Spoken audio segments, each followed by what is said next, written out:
right, we're back, and this is the main event. Um, Brandon, I'm going to ask you a couple questions about you as a filmmaker, Cool. and also about the documentary you plan on doing. But first things first, this is a little Q&A to get to know who you are as a person. So, at what point in time did you decide that you wanted to be a filmmaker? 24. 24. I was 24. I was I had a really, really, really great night the night before, and I woke up feeling like I was king of the world or whatever, and then had to go do day labor to make money that particular day because that's where I was at. I was having a lot of fun with my life, but I wasn't focused on anything. I wasn't terribly responsible. I'd had good jobs doing construction related stuff or whatever. I get so fucking bored. You know what I'm saying? Like, Yeah. I kind of feel like not everyone's cut out to work a 9 to 5, and I feel like I'm one of those people. I just like I'm intelligent enough to do whatever fucking position you put me in. I've been an energy counselor for the Center for Energy and Environment. I was a mall suit. You remember that? Yeah, I remember that. What y'all don't know is that me and Brandon used to work together at the movie theater at Mall of America. Legit. He was my boss. Wah, wah. I was the asshole in the tie, like, God damn it, Kyle, clean the theater faster. I got photos, son. Legit. There's literally a photo. There is a photo. At the popcorn on the ground yelling. Yes. Like, it was staged. We were joking. I There's wasn't that big of an asshole unless you were a lazy fuck. Shout out to my former employees that were lazy fucks that I don't like because they were lazy fucks. Yeah, I wasn't one of those guys, but he was a good dude. Sometimes. I remember one time you actually sat me down. I was like, "What's wrong with you?" Because I think I said one point in time, well, I was supposed to sell those date tickets, and I was like, "I'm not getting paid extra for it," and you're like, "Nigga, like, why would you say that? Like, what's wrong with you?" Right. I mean, you're here to work. Like, just because we ask you to do something doesn't necessarily mean that you deserve extra pay. It's part of your job. It's something that you have to do.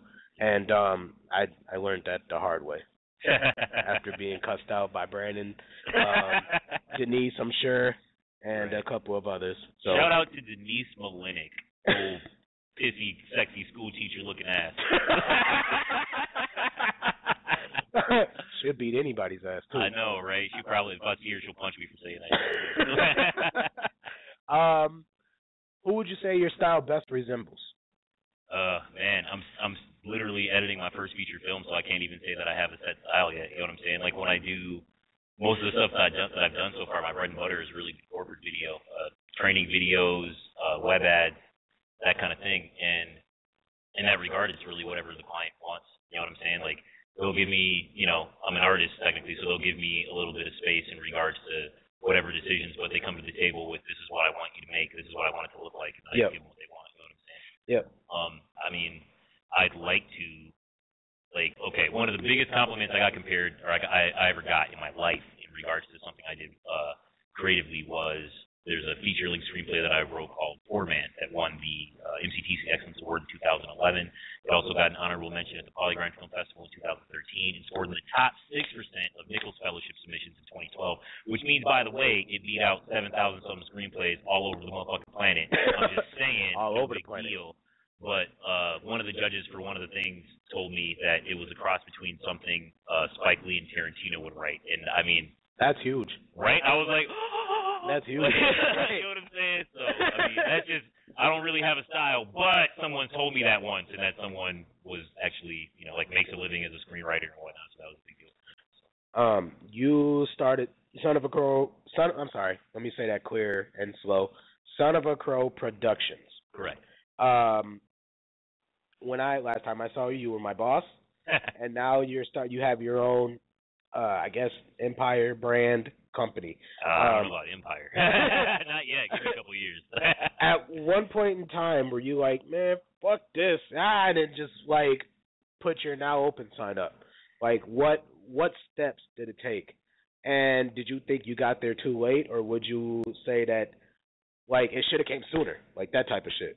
Well, I feel like I've been trying to do it for the longest time.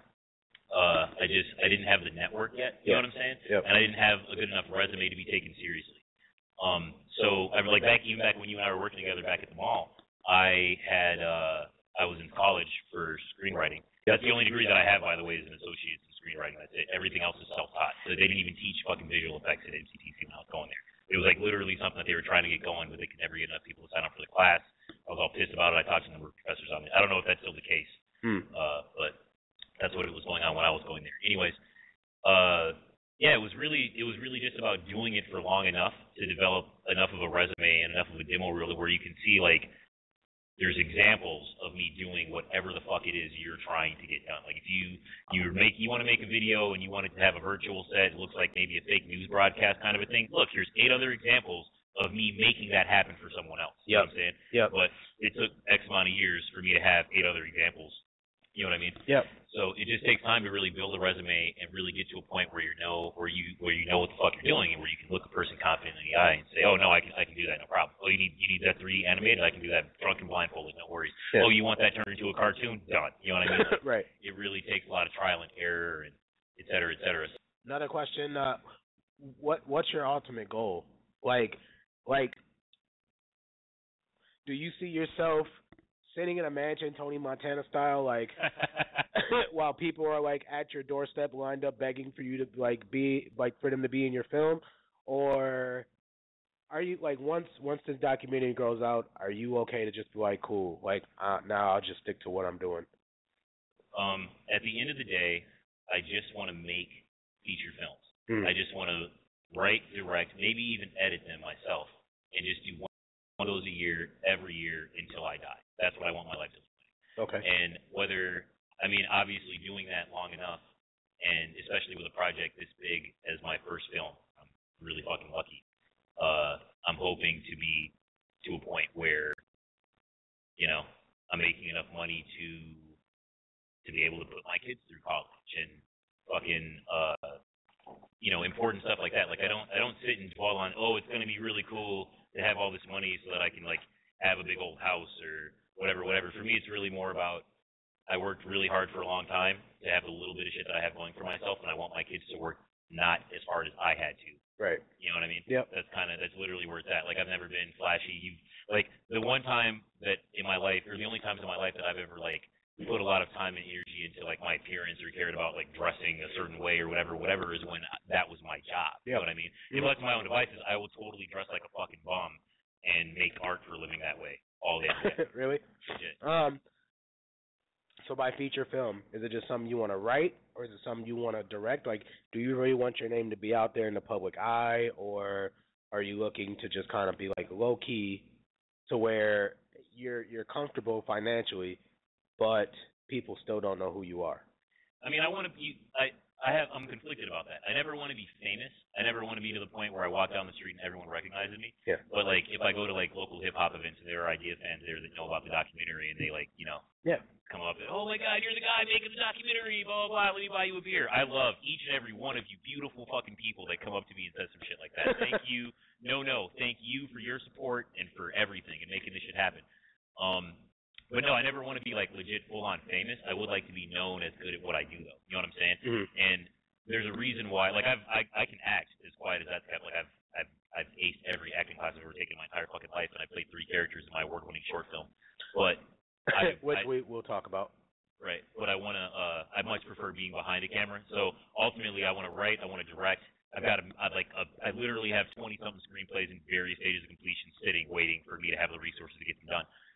So I've got stories for days. It's never a problem. In directing, I want to do that too. Editing, at some point, I'd love to just edit my own films as well. But I mean, for starters, like there are better editors out there than I am right now. You know what I'm saying? So when I start doing features, for this feature, I'm doing it all myself. Mm-hmm. But like for the next project, I want to actually have more funding behind me, and I want to hire an editor, hire a producer, and literally just worry about the story and directing the actors, and everyone else can handle the paperwork and shit. You know what I'm saying? Right. So one of my questions was this your first ever project, but you've done movies outside of documentary. How many have you done, and how many are we able to see? Not a lot. I haven't done a lot, honestly. And it's mostly been short films and mostly for other people. I'm very much the kind of artist that likes to do everything myself. Yep. We were talking about before. There are a lot of people that you learn the hard way when you're trying to build something yourself that no one's going to work as hard for your dream as you will, period. A lot of people just aren't as motivated. They're going to say that they are. They're going to swear up and down that whatever. But at the end of the day, Like, it's you and whatever skills you bring to the table, and everybody else is a maybe. Period. Okay. Everyone else is always just a maybe.